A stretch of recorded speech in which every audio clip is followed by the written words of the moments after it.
श्रीगणेशाय नमः।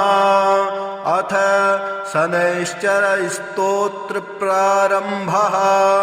अस्य श्री शनैश्चरस्तोत्र महामन्त्रस्य काश्यप ऋषिः अनुष्टुप् छन्दः। श्री शनैश्चरो देवता संबीजं नम शक्तिः मम कीलकं शनैश्चर प्रसाद सिद्ध्यर्थे जपे विनियोगः करन्यासः। शनैश्चराय अंगुष्ठाभ्यां नमः। मंदगतये तर्जनीभ्यां नमः। अधोक्षजाय मध्यमाभ्यां नमः। सौराय अनामिकाभ्यां नमः। शुष्कोदराय कनिष्ठिकाभ्यां नमः। छायात्मजाय करतलकरपिष्टाभ्यां नमः। अंगन्यासः। शनैश्चराय हृदयाय नमः। मंदगतये शीर्षे स्वाहा। अथोक्षजाय शिखायै वसट। सौराय कवचाय हुं। शुष्कोदराय नेत्राय वसट। छायात्मजाय अस्त्राय फट। भूर्भुवस्वरोमिति दिग्बन्धः ध्यानम्। चापासनो गृद्धरथस्तु नीलः। प्रत्यङ्मुखकाश्यपगोत्रजातः। शशूलचापेषु गदाधरोऽभ्यां सौराष्ट्रदेशप्रभवश्च सौरिः। नीलाम्बरो नीलवपुः किरीटे। गृध्रासनस्थो विकृताननश्च। केयूरहारादिविभूषिताङ्गः। सदास्तु मे मन्दगते प्रसन्नः। शनैश्चराय शान्ताय सर्वाभीष्टप्रदायिने नमः। सर्वात्मने तुभ्यं नमो नीलाम्बराय च। द्वादशाष्टमजन्मानि द्वितीयान्तेषु राशिषु। ये ये मे संगता दोषाः सर्वे नश्यन्तु वै प्रभो। सूत उवाच शृणुध्वं मुनयः सर्वे शनिपीडाहरं शुभं। शनिप्रीतिकरं स्तोत्रं सर्वाभीष्टफलप्रदम्। पुरा कैलासशिखरे पार्वत्यै शङ्करेण च उपदिष्टं शनिस्तोत्रं प्रवक्ष्यामि तपोधना। रघुवंशेति विख्यातो राजा दशरथः प्रभु। बभूव चक्रवर्ती च सप्तद्वीपाधिपो बली। कृतिकान्ते शनौ याते दैवज्ञैर्ज्ञापितो हि सः। रोहिणी शकटं भित्त्वा शनिर्यास्यति साम्प्रतम्। इत्थं शकटभेदेन सुरासुरभयङ्करम्। द्वादशाब्दं तु दुर्भिक्षं भविष्यन्ति सुदारुणम्। देशाश्च नगरग्रामः भयभीता समन्ततः। ब्रुवन्ति सर्वलोकानां भयमेतत् समागतम्। एवमुक्तास्ततो वाक्यं मन्त्रिभिः सह पार्थिवः। व्याकुलं तु जगद्दृष्ट्वा पौरजानपदादिकं। प्रपच्छ प्रयतो राजा वसिष्ठ प्रमुखान् ऋषीन्।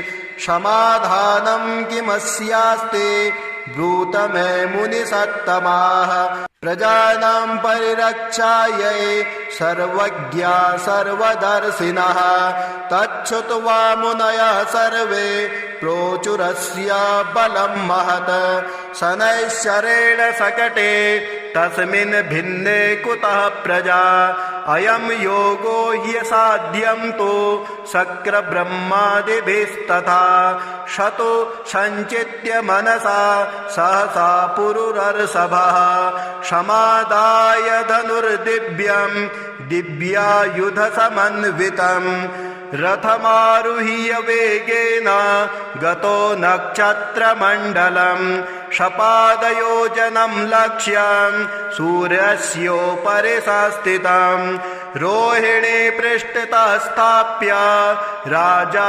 दशरथस्तदा रथे तु काञ्चने दिव्ये सर्वरत्नविभूषिते हंसवर्णहयैर्युक्ते महाकेतु समुच्छिते दीप्यमानो महारक्ता किरीटकटकादिभिः दीप्यमानो महारक्ता किरीटकटकादिभिः बभ्रानसा तदाकाशे द्वितीय इव भास्कर अकारणचूर्णचापेन संहारस्त्रं न्ययोजयत् संहारस्त्रं स निर्दृष्ट्वा सुरासुरभयङ्करं कृतिकान्ते तदा स्थित्वा प्रविशन् किल रोहिणीं दृष्ट्वा दशरथं चाग्रे ततस्तौ स भ्रुकुटी मुखः हसित्वा तभ्ययात् स्वरे हृदं वचनमब्रवीत् पौरुषं तव राजेन्द्र सुरासुरभयङ्करं देवासुरमनुष्याश्च सिद्धविद्याधरोरगाः मयावलोकिताः सर्वे दैन्यमासो व्रजन्ति ते तुष्टोऽहं तव राजेन्द्र तपसा पौरुषेण च वरं ब्रूहि प्रदास्यामि मनसा यदभीप्सितं दशरथ उवाच प्रसादं कुरु मे सौरे वरदो यदि मे स्थितः अद्य प्रभृति मे राष्ट्रे प्रीडा कार्या न कस्यचित् रोहिणी भेदयित्वा तो न गतव्यं त्वया सने सरितः सागरा सर्वे यावच्चन्द्रार्कमेदिनी द्वादशाब्दं तु दुर्भिक्षं न कदाचित् भविष्यति याचित्तं तु मया सौरे नान्यमिच्छाम्यहं वरम् एवमस्त्विति सुप्रीतो वरं प्रादातु शाश्वतम् कीर्तिरेषा त्वदीया च त्रैलोक्ये सम्भविष्यते प्राप्य चैनं वरं राजा कृतकृतो भवत्तदा एवं वरं तु सम्प्राप्य दृष्टरोमा स पार्थिवः रथोपस्थे धनुस्थाप्य भूत्वा चैव कृताञ्जलिः ध्यात्वा सरस्वते देवे गणनाथं विनायकं राजा दशरथस्तोत्रं सौरेरिमदथाकरोत् अथ स्तोत्रं दशरथ उवाच नमः कृष्णाय नीलाय शिखिकण्ठनिभाय च नमो नीलमुखाब्जाय नीलोत्पतनिभाय च नमो निर्मांसदेहाय दीर्घसमश्रुजटाय च नमो विशालनेत्राय शुष्कोदरभयानक नमः पुरुषनेत्राय स्थूलरोणे नमो नमः नमो नित्यं क्षुधार्थाय अतृप्ताय नमो नमः नमो दीर्घाय शुष्काय कालदृष्टाय ते नमः नमस्ते घोररूपाय दुर्निरीक्षाय ते नमः नमो घोराय रौद्राय भीषणाय करालिने नमस्ते सर्वभक्षाय वलिमुख नमोऽस्तु ते सूर्यपुत्र नमस्तेस्तु भास्करो भयदायिने अधोष्ठे नमस्तेस्तु संवर्तक नमो नमः। नमो मन्दगते तुभ्यं निस्त्रिसाय नमो नमः। नमो दुस्सहदेहाय नित्ययोगरताय च ज्ञानदृष्टे नमस्तेस्तु कश्यपात्मजसूनवे। तुष्टो ददासि त्वं राज्यं क्रुद्धो हरसि तत्क्षणात्। देवासुरमनुष्याश्च सिद्धविद्याधरोरगाः त्वयावलोकिताः सर्वे दैन्यमासो व्रजन्ति ते। ब्रह्मा शक्रो यमश्चैव ऋषयः सप्तसागराः राज्यभ्रष्टा भवन्तेह तव दृष्ट्यावलोकिता।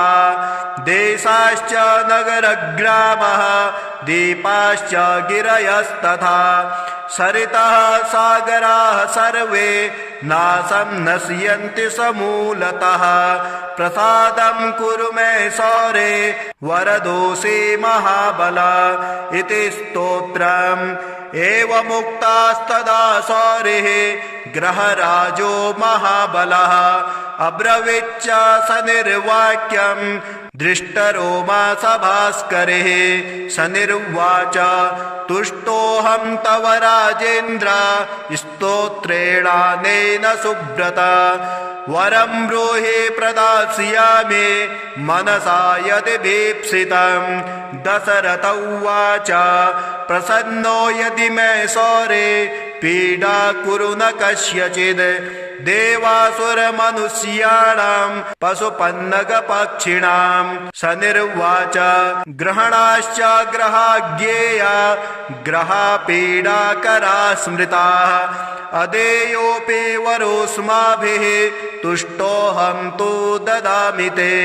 देवासुरमनुष्याश्च सिद्धविद्याधरोरगाः पशुपक्षी मृगाः वृक्षा पीडा मुञ्चन्तु सर्वदा। त्वया प्रोक्तमिदं स्तोत्रं या पठेद्दिह मानवः। एककालं क्वचित् कालं पीडा मुञ्चापि तस्य वै। मृत्युस्थाने गतो वापि जन्मव्ययगतोऽपि वा। पठन्ते श्रद्धया युक्तः शुचिः स्नात्वा समाहितः। समिपत्रे सभर्यश्च प्रतिमां लोहजा मम। माशौदानं तिलैर्मिश्रं दद्याल्लोहं तु दक्षिणाम्। कृष्णाङ्गं महिषं वस्त्रं मानुदिश्य द्विजातये। मदिने तु विशेषेण स्तोत्रेणानेन पूजयेत्। पूजयित्वा जपेत् स्तोत्रं भुक्त्वा चैव कृताञ्जलिः। तस्य पीडां न चैवाहं करिष्यामि कदाचन। गोचरे जन्मलग्ने वा दशास्वन्तर्दशासु च। रक्षामि सततं तस्य पीडास्वनग्रहस्य च। अनेनैव प्रकारेण पीडामुक्तं जगद्भवेत्। सूत उवाच वरद्वयं तु सम्प्राप्य राजा दशरथस्तदा। मेने कृतास्थमात्मानं नमस्कृत्य शनैश्चरम्। शनिना चाभ्ययुज्ञातः स्वस्थानं गमत् नृपः। स्वस्थानं च ततो गत्वा प्राप्तकामो भवत्तदा। कोणः शनैश्चरो मन्दः छाया हृदयनन्दनः। मार्तण्डजस्तथा सौरिः पाताङ्गिर्ग्रहनायकः। ब्रह्मण्यः क्रूरकर्मा च नीलवस्त्रोऽञ्जनद्धुतिः। द्वादशैतानि नामानि यः पठेच्च दिने दिने। विषमस्तोऽपि भगवान् सुप्रीतस्य तस्य जायते। मन्दवारे शुचि स्नात्वा मिताहारो जितेन्द्रियः। तद्वर्णकुसुमैर्युक्तं सर्वाङ्गं द्विजसत्तमाः। पूरयित्वान्नपान्नादये स्तोत्रं यः प्रयतः पठेत्। पुत्रकामो लभेत् पुत्रं धनकामो लभेत् धनं। राज्यकामो लभेत् राज्यं जयार्थी विजयी भवेत्। आयुष्कामो लभेद्दायुः श्रीकामः श्रियमाप्नुयात् यद्यदिच्छति तत्सर्वं भगवान् भक्तवत्सलः चिन्तितानि च सर्वाणि ददाति न च संशयः। श्री शनैश्चरमाला मन्त्रः। अस्य श्री शनैश्चरमाला मन्त्रस्य काश्यप ऋषिः अनुष्टुप् छन्दः। शनैश्चरो देवता संबीजं निम्शक्तिः मम कीलकं समस्तपीडा परिहारार्थे शनैश्चर प्रसाद सिद्ध्यर्थे जपे विनियोगः अथ न्यासः। ओम शनैश्चराय अंगुष्ठाभ्यां नमः। कृष्णवर्णाय तर्जनीभ्यां नमः। सूर्यपुत्राय मध्यमाभ्यां नमः। मंदगतये अनामिकाभ्यां नमः। गृध्नवाहनाय कनिष्ठिकाभ्यां नमः। पंगुपादाय करतलकरविष्टाभ्यां नमः। हृदयादिकरन्यासः। ओम शनैश्चराय हृदयाय नमः। ओम कृष्णवर्णाय शीर्षे स्वाहा। ओम सूर्यपुत्राय शिखायै वषट्। ओम मंदगतये कवचाय हुम्। ओम गृध्रवाहनाय नेत्राय वषट्। ओम पंगुपादाय अस्त्राय फट्। ध्यानम् दौर्भिर्धनुर्द्विशिखिचर्मधरं त्रिशूलम् भासुवत्किरीटमुकुटो ज्वलितेन्द्रनीलम् नीलातपत्रकुसुमादिसुगन्धभूषम् देवं भजेरविसुतं प्रणतोऽस्मि नित्यम्। ओम नमो भगवते शनैश्चराय मंदगतये सूर्यपुत्राय महाकालाग्नि सदृशाय क्रूर कृश देहाय गृधासनाय नीलरूपाय चतुर्भुजाय त्रिनेत्राय नीलांबरधराय नीलमाला विभूषिताय धनुराकारमण्डले प्रतिष्ठिताय काश्यप गोत्रात्मजाय माणिक्यमुक्ताभरणाय छायापुत्राय सकल महारौद्राय सकल जगत भयंकराय पंगुपादाय क्रूररूपाय देवासुर भयंकराय सौरये कृष्णवर्णाय स्थूल रोमाय अधोमुखाय नीलभद्रासनाय नीलवर्णरथरूढ़ाय त्रिशूलधराय सर्वजन भयंकराय मंदाय दं सं नम मम हुम रक्ष रक्ष शत्रुन्नाशय नाशय सर्वपीडानाशय नाशय। विषमस्थ शनैश्चरान् सुप्रीण्य सुप्रीण्य सर्वज्वराय शमय शमय समस्त व्याधि न मोचय मोचय विमोचय माम रक्ष रक्ष समस्त दुष्ट ग्रह भक्ष भक्ष भ्रामय भ्रामय त्रासय त्रासय बन्धय बन्धय उन्मादय उन्मादय दीपय दीपय तापय तापय सर्वविघ्न छिन्धि छिन्धि डाकिनी साकिनी भूत वेताल यक्ष रक्षो गंधर्व ग्रहान् ग्रासय ग्रासय भक्षय भक्षय दह दह पच पच हन हन विदारय विदारय शत्रुन् नाशय नाशय सर्वपीडा नाशय नाशय। विषमस्थ शनैश्चरान् सुप्रीण्य सुप्रीण्य सर्वज्वरान् समय समय समस्त व्याधिन विमोचय विमोचय। ओम सं नम मम ह्रां फं हुं शनैश्चराय नीलाभरणाय नीलमेखलाय सौरये नमः।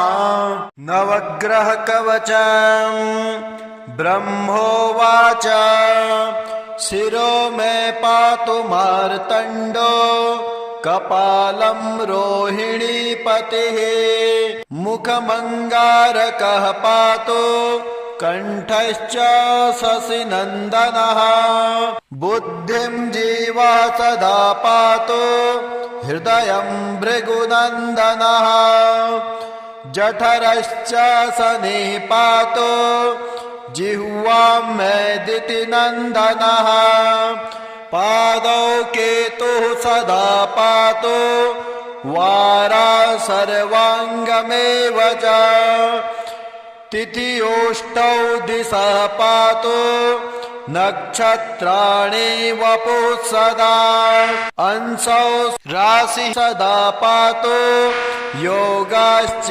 स्थैर्यमेव च गुह्यं लिङ्गं सदा पान्तु सर्वे ग्रहा शुभप्रदा अणिमादीनि सर्वाणि लभते यः पठेत् ध्रुवम् एतां रक्षां पठेद् यस्तु भक्त्या स प्रयता सुधीः सचिरायो सुखे पुत्रे रणे च विजयी भवेत् अपुत्रो लभते पुत्रं धनार्थे धनमाप्नुयात् दारार्थे लभते भार्यां सुरूपां सुमनोहरम् रोगी रोगात् प्रमुच्येत बद्धो मुच्येत बन्धनात् जले स्थले चान्तरिक्षे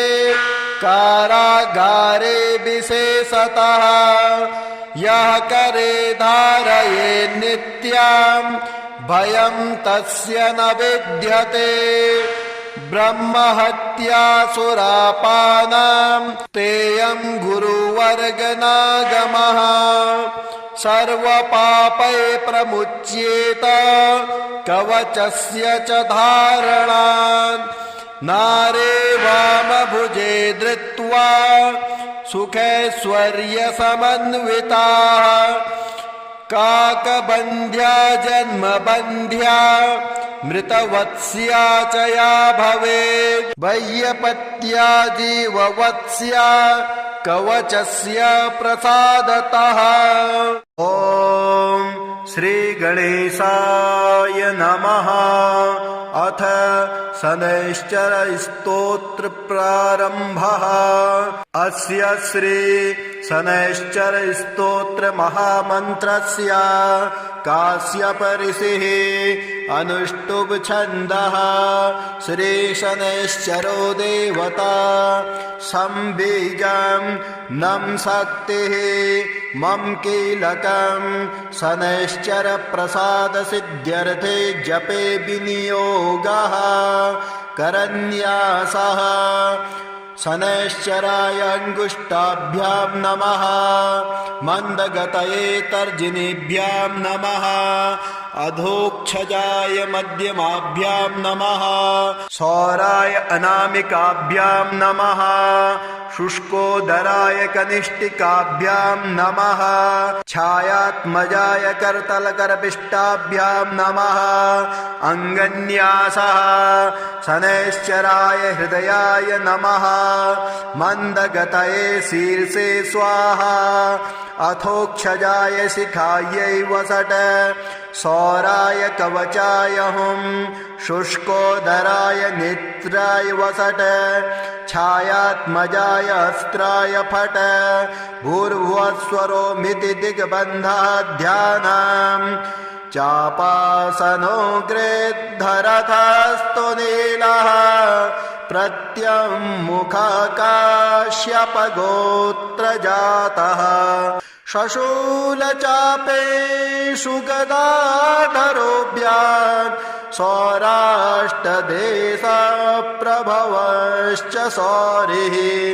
नीलाम्बरो नीलवपुः किरीटे। गृद्धासनस्थो विकृताननश्च। केयूरहारादिविभूषिताङ्गः। सदा तदास्तु मे मन्दगते प्रसन्नः शनैश्चराय शान्ताय सर्वाभीष्टप्रदायिने नमः सर्वात्मने तुभ्यं नमो नीलाम्बराय च द्वादशाष्टमजन्मानि द्वितीयान्ते सुराशिषु ये ये मे संगता दोषाः सर्वे नश्यन्तु वै प्रभो।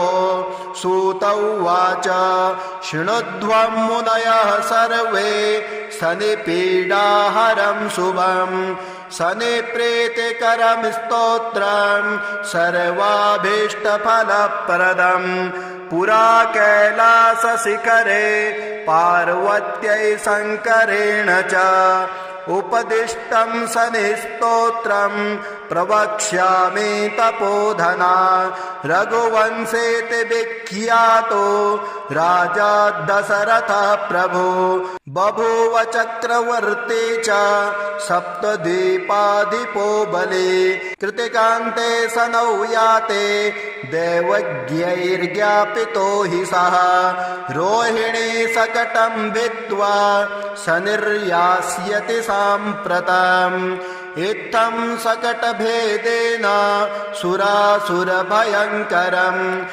द्वादशाब्दं तु दुर्भिक्षं भविष्यन्ते सुदारुणम् देशाश्च नगरग्रामः भयभीता समन्ततः ब्रुवन्ते सर्वलोकानां भयमेतत् समागतम् एवमुक्तास्ततो वाक्यं मन्त्रिभिः सह पार्थिवः व्याकुलं तु जगद्दृष्ट्वा पौरजानपदादिकं प्रपच्छ प्रयतो राजा वसिष्ठ प्रमुखान् ऋषीन् समाधानं किमस्यास्ति ब्रूत मे मुनिसत्तमाः प्रजानां परिरक्षायै सर्वज्ञा सर्वदर्शिनः तच्छ्रुत्वा मुनयः सर्वे प्रोचुरस्य बलं महत् शनैश्चरेण शकटे तस्मिन् भिन्ने कुतः प्रजा अयं योगो ह्यसाध्यं तु शक्रब्रह्मादिभिस्तथा शतु सञ्चित्य मनसा सहसा पुरुरर्षभः समादाय धनुर्दिव्यं दिव्यायुधसमन्वितम् रथमारुह्य वेगेन गतो नक्षत्रमण्डलम् शपादयोजनं लक्ष्यं सूर्यस्योपरि संस्थितं रोहिणी पृष्ठतः स्थाप्य राजा दशरथस्तदा रथे तु काञ्चने दिव्ये सर्वरत्नविभूषिते हंसवर्णहयैर्युक्ते महाकेतु समुच्छिते दीप्यमानो महारक्ता किरीटकटकादिभिः दीप्यमानो महारक्ता किरीटकटकादिभिः बभ्रानसा तदाकाशे द्वितीय इव भास्कर अकारणचूर्णचापेन संहारस्त्रं न्ययोजयत् संहारस्त्रं शनिर्दृष्ट्वा सुरासुरभयङ्करम् कृतिकान्ते तदा स्थित्वा प्रविशन् किल रोहिणीम् दृष्ट्वा दशरथं चाग्रे ततस्तौ सभ्रुकुटी मुखः हसित्वा तभ्ययात् स्वरे हृदं वचनमब्रवीत् पौरुषं तव राजेन्द्र सुरासुरभयङ्करम् देवासुरमनुष्याश्च सिद्धविद्याधरोरगाः मयावलोकिताः सर्वे दैन्यमासो व्रजन्ति ते तुष्टोऽहं तव राजेन्द्र तपसा पौरुषेण च वरं ब्रूहि प्रदास्यामि मनसा यदभीप्सितं दशरथ उवाच प्रसादं कुरु मे सौरे वरदो यदि मे स्थितः अद्य प्रभृति मे राष्ट्रे प्रीडा कार्या न कस्यचित् रोहिणी भेदयित्वा तो न गतव्यं त्वयासने सरितः सागरा सर्वे यावच्चन्द्रार्कमेदिनी द्वादशाब्दं तु दुर्भिक्षं न कदाचित् भविष्यति याचितं तु मया सौरे नान्यमिच्छाम्यहं वरम् एवमस्त्विति सुप्रीतो वरं प्रादातु शाश्वतम्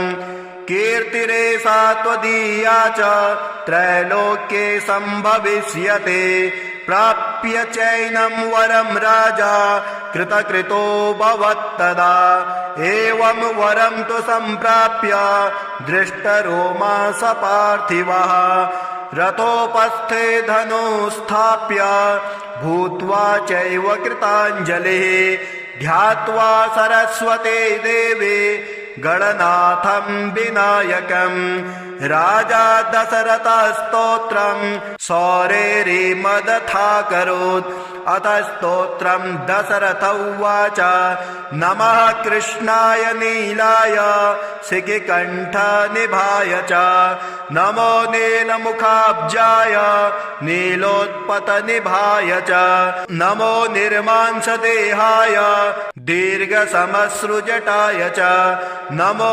विशालनेत्राय शुष्कोदरभयानक नमः पुरुषनेत्राय स्थूलरोणे नमो नमः नमो नित्यं क्षुधार्थाय अतृप्ताय नमो नमः नमो दीर्घाय शुष्काय कालदृष्टाय ते नमः नमस्ते घोररूपाय दुर्निरीक्षाय ते नमः नमो घोराय रौद्राय भीषणाय करालिने नमस्ते सर्वभक्षाय वले मुख नमोऽस्तु ते सूर्यपुत्र नमस्तेस्तु भास्करो भयदायिने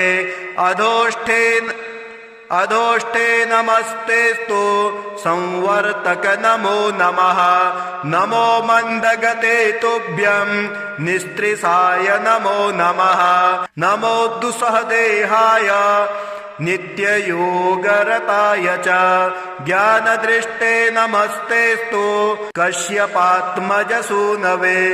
तुष्टो ददासि त्वं राज्यं क्रुद्धो हरसि तत्क्षणात् देवासुरमनुष्याश्च सिद्धविद्याधरोरगाः त्वयावलोकिताः सर्वे दैन्यमासो व्रजन्ति ते ब्रह्मा शक्रो यमश्चैव ऋषयः सप्तसागराः राज्यभ्रष्टा भवन्तेह तव दृष्ट्यावलोकिता देशाश्च नगरग्रामः दीपाश्च गिरयस्तथा सरितः सागराः सर्वे नाशं नश्यन्ति समूलतः प्रसादं कुरु मे सौरे वरदोषे महाबल इति स्तोत्रम् एवमुक्तास्तदा सौरिः ग्रहराजो महाबलः अब्रवीच्च स निर्वाक्यं दृष्टरोमा स भास्करिः स निर्वाच तुष्टोऽहं तव राजेन्द्र स्तोत्रेणानेन सुब्रत वरं ब्रूहि प्रदास्यामि मनसा यदि भीप्सितं दशरथ उवाच प्रसन्नो यदि मे सौरे पीडा कुरु न कस्यचिद् देवासुरमनुष्याणां पशुपन्नगपक्षिणां स निर्वाच ग्रहणाश्च ग्रहाज्ञेया ग्रहापीडाकरा स्मृताः अदेयोऽपि वरोऽस्माभिः तुष्टोऽहं तु ददामि ते देवासुरमनुष्याश्च सिद्धविद्याधरोरगाः पशुपक्षी मृगाः वृक्षा पीडा मुञ्चन्तु सर्वदा त्वया प्रोक्तमिदं स्तोत्रं या पठेद्दिह मानवः एककालं क्वचित् कालं पीडा मुञ्चापि तस्य वै मृत्युस्थाने गतो वापि जन्मव्ययगतोऽपि वा पठन्ते श्रद्धया युक्तः शुचिः स्नात्वा समाहितः समिपत्रे सभर्यश्च प्रतिमां लोहजा मम माशौदानं तिलैर्मिश्रं दद्याल्लोहं तु दक्षिणां कृष्णाङ्गं महिषं वस्त्रं मानुदिश्य द्विजातये मदिने तु विशेषेण स्तोत्रेणानेन पूजयेत् पूजयित्वा जपेत् स्तोत्रं भुक्त्वा चैव कृताञ्जलिः तस्य पीडां न चैवाहं करिष्यामि कदाचन गोचरे जन्मलग्ने वा दशास्वन्तर्दशासु च रक्षामि सततं तस्य पीडास्वनग्रहस्य च अनेनैव प्रकारेण पीडामुक्तं जगद्भवेत् सूत उवाच वरद्वयं तु सम्प्राप्य राजा दशरथस्तदा मेने कृतास्थमात्मानं नमस्कृत्य शनैश्चरं शनिना चाभ्ययुज्ञातः स्वस्थानं गमत् नृपः स्वस्थानं च ततो गत्वा प्राप्तकामो भवत्तदा कोणः शनैश्चरो मन्दः छाया हृदयनन्दनः मार्तण्डजस्तथा सौरिः पाताङ्गिर्ग्रहनायकः ब्रह्मण्यः क्रूरकर्मा च नीलवस्त्रोऽञ्जनद्धुतिः द्वादशैतानि नामानि यः पठेच्च दिने दिने विषमस्तोऽपि भगवान् सुप्रीतस्य तस्य जायते मन्दवारे शुचि स्नात्वा मिताहारो जितेन्द्रियः तद्वर्णकुसुमैर्युक्तं सर्वाङ्गं द्विजसत्तमाः पूरयित्वान्नपान्नादये स्तोत्रं यः प्रयतः पठेत् पुत्रकामो लभेत् पुत्रं धनकामो लभेत् धनं राज्यकामो लभेत् राज्यं जयार्थे विजयी भवेत् आयुष्कामो लभेदायुः श्रीकामः श्रियमाप्नुयात् यद्यदिच्छति तत्सर्वं भगवान् भक्तवत्सलः चिन्तितानि च सर्वाणि ददाति न च संशयः श्री शनैश्चरमाला मन्त्रः अस्य श्री शनैश्चरमाला मन्त्रस्य काश्यप ऋषिः अनुष्टुप् छन्दः शनैश्चरो देवता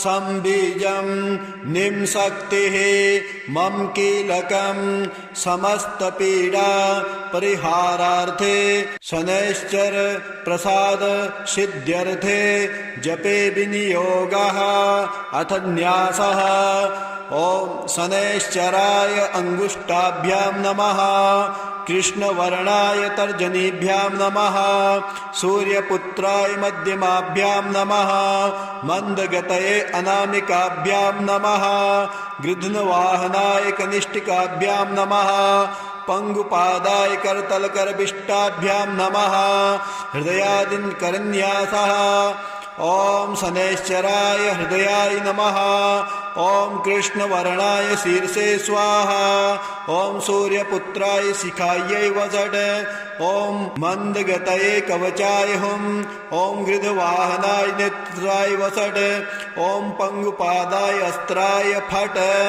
ध्यानं दौर्भिर्धनुर्द्विशिखिचर्मधरं त्रिशूलं भास्वत्किरीटमुकुटो ज्वलितेन्द्रनीलं नीलातपत्रकुसुमादिसुगन्धभूषं देवं भजेरविसुतं प्रणतोऽस्मि नित्यम् ॐ नमो भगवते शनैश्चराय मंदगतये सूर्यपुत्राय महाकालाग्नि सदृशाय क्रूर कृश देहाय गृधासनाय नीलरूपाय चतुर्भुजाय त्रिनेत्राय नीलाम्बरधराय नीलमाला विभूषिताय धनुराकारमण्डले प्रतिष्ठिताय काश्यपगोत्रात्मजाय माणिक्यमुक्ताभरणाय छायापुत्राय सकल महारौद्राय सकल जगत भयंकराय पंगुपादाय क्रूररूपाय देवासुरभयंकराय सौरये कृष्णवर्णाय स्थूल रोमाय अधोमुखाय नीलभद्रासनाय नीलवर्णरथरूढाय त्रिशूलधराय सर्वजनभयंकराय मंदाय दं सं नं मं हुं रक्ष रक्ष शत्रुन्नाशय नाशय सर्वपीडानाशय नाशय विषमस्थ शनैश्चरान् सुप्रीण्य सुप्रीण्य सर्वज्वराय शमय शमय समस्त व्याधि